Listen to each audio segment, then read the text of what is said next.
क्या है असली मकसद? कहानी में अब तक राजा को इस बात को पता चल जाता है कि समुद्र के अंदर कई सारे लोग हीरो की खोज में लगे हुए हैं। राजा इलेक्शन जीत जाता है, जिसके बाद उसे पता चलता है कि राजेश ने समुद्री लुटेरों को उसके आने की खबर पहुंचा दी है। अगले दिन सुबह राजा के पास एक लड़की आती है। सूर्या राजा के कमरे में आता है। राजा, तुमसे मिलने कोई लड़की आई है, जाकर मिल लो। ऐसा कहते हुए सूर्या रूम से बाहर चला जाता है। राजा बाहर आकर देखता है कि एक लड़की सोफे पर बैठी हुई है। राजा के फोन की घंटी बजती है। दूसरी ओर मौजूद शख्स कहता है, ये लड़की समुद्र के मास्टरमाइंड की बेटी है और ये उन तक पहुंचने में हमारी मदद करेगी। राजा फोन कट करके कहता है, नाम क्या है तुम्हारा?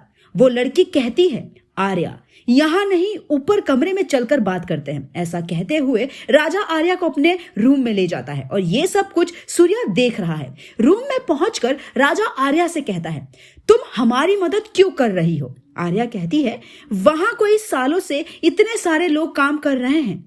मेरे पापा ने न जाने कितने लोगों को अपने मतलब के लिए उनके परिवार से दूर कर दिया या मार दिया। तभी राजा को अपनी माँ की बहुत याद आती है। राजा उसे अपना प्लान बताता है। अगले दिन आर्या बंदरगाह पर पहुंचती है। यहाँ कहानी में पहली बार पता चलता है कि आर्या राजेश की बेटी है। आर्या राजेश के पास आती है और कहती है, पापा, आप मुझे समंदर के बीच में कब ले जाएंगे? मुझे भी देखना है वहां काम कैसे होता है। राजेश कहता है, ले जाऊंगा बेटा, तुम्हें भी ले जाऊंगा कि बहुत जल्द हम एक बड़े से मकसद को अंजाम देने वाले हैं। आर्या ये सभी बातें राजा तक पहुंचा देती है। इधर राजा अपने प्लान की तैयारी शुरू कर देता है। राजा सूर्या के पास पहुंचता है। सेठ, मुझे हथियार चाहिए। सूर्या कहता है, हाँ ले लो, हमारे बेसमेंट में इतने हथियार पड़े हैं, कोई भी ले लो। राजा कहता है, नहीं सेठ, मुझे हजारों की गिनती में हथियार चाहिए। सूर्या पूछता है, तुम ऐसा क्या करने वाले हो राजा? अगले दिन राजा आर्या से फोन करके कहता है, तुम्हें समझ में आ गया ना मैं क्या करने वाला हूं? आर्या हाँ में जवाब देता है। राजा पुलिस स्टेशन पहुंचता है, जहां हवलदार शिंदे कहता है, अरे सर, आपने आने की तकलीफ क्यों की? हमें बुला लिया होता। राजा कहता है, शिंदे, मुझे जेल के सारे कैदी कुछ वक्त के लिए चाहिए। शिंदे कहता है, सारे कैदी? ठीक है सर, पर आप करेंगे क्या? राजा कहता है, बहुत जल्द तुम्हें पता चल जाएगा। अगले सीन में रात का अंधेरा है।